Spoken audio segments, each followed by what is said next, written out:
আবৃত্তি করতেছি বরিশাল আঞ্চলিক কবিতা। কবিতার নাম নেবাই। হাসা কথা কইতে গেলি নেবাই হইবে রাগ, এমনি এখন দিন ভালো না ওসব কথা থাক। হেদিন হুনছি কারে বলে দেশে জন্মের জারি, সেরেস ঠাইলজা কারে জানি দেশে মাথায় বাড়ি। কাম কাজ যা হরে টরে মানে লয় যে ডাক, এমনি এখন দিন ভালো না ওসব কথা থাক। হাসা কথা কইতে গেলি নেবাই হইবে রাগ। বরমেয়ারে খামার দেশে বাউজে কিছু কয় নাই, হরবারিদ্যা ব্যবহার দেশে হ্যাও হে লয় নাই। হিয়ারও মানের কথায় গলায় এক সের নাক, এমনি এখন দিন ভালো না ওসব কথা থাক।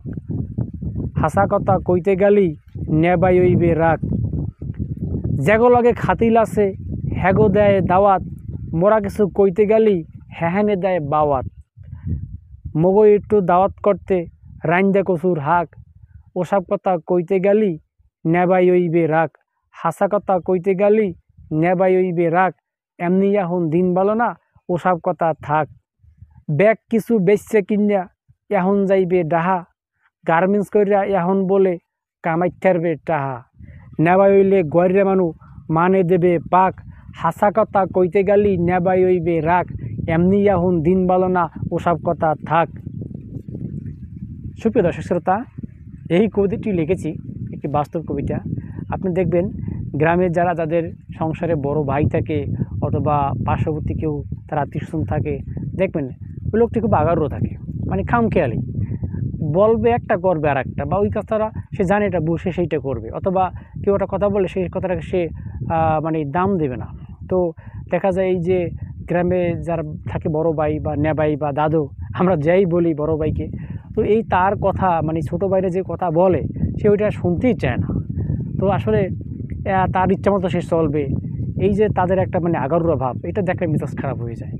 অন্তত একটা মানুষ পরিবেশের সাথে চলতে হলে তার সব দিক খেয়াল রাখতে হবে, তার নিজের চলাফেরা, সমাজের সাথে, সংসারের সাথে, আত্মীয় স্বজনের সাথে কীভাবে তার থাকতে হবে, অন্তত এই ভদ্রতা তার বজায় রাখতে হবে। সে যতই নিজে খারাপ থাকুক বা যাই থাকুক, কিন্তু সেটা সেখানে প্রকাশ করা যাবে না।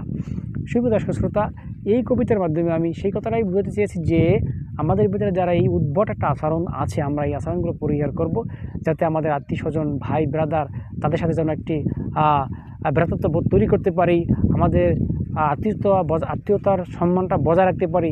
অন্তত এইটুকু কালচার আমাদের ভিতরে থাকা উচিত, একেবারে যেন সমাজটা আমাদের নষ্ট না হয়ে যায়। আমি চারদিকের এই অবস্থাটা দেখি এই কবিতাটা লিখেছি, যাতে একটু মানুষের ভিতরে সচেতনতা আসে। কবিতার ভিতরে অবশ্যই এই মেসেজগুলো দেওয়া থাকে। অনেকে বলে যে আঞ্চলিক কবিতায় কোনো মেসেজ থাকে না, এটা হাস্যরসাত্মক। ঠিক আছে, কিন্তু বিনোদন থাকবে। এটি একটি সুস্থ বিনোদন দ্বারার কবিতা, এখানে কোনো অশ্লীলতা নেই কোনো বেহায়াপনা। সত্যি সুপ্রিয় বন্ধুরা, আমি চাই এভাবেই সুন্দর সুন্দর কবিতার মাধ্যমে আপনাদের মাঝে আমাদের সমাজের সচেতনতা, আমাদের ভুলগুলি, আমাদের কালচার, আমাদের স্বভাব, আচার আচরণ সব কিছুই ফুটিয়ে তুলতে, যাতে আমাদের কোনটা সঠিক কোনটা ভুল এটা আমরা যেন নির্ণয় করতে পারি, সেই বিষয়টা আমাদের সচেতন থাকা উচিত। সুপ্রিয় দর্শক বিন্দু, আপনারা আমার জন্য দোয়া করবেন, আমি যেন আরও কবিতা লিখতে পারি, এবং আমার ভিডিও যদি ভালো লেগে থাকে অবশ্যই শেয়ার দেবেন, লাইক কমেন্ট করবেন। সকলে ভালো থাকুন, সুস্থ থাকুন। আবার দেখা হবে অন্য কোনো ভিডিওতে। আল্লাহ হাফেজ।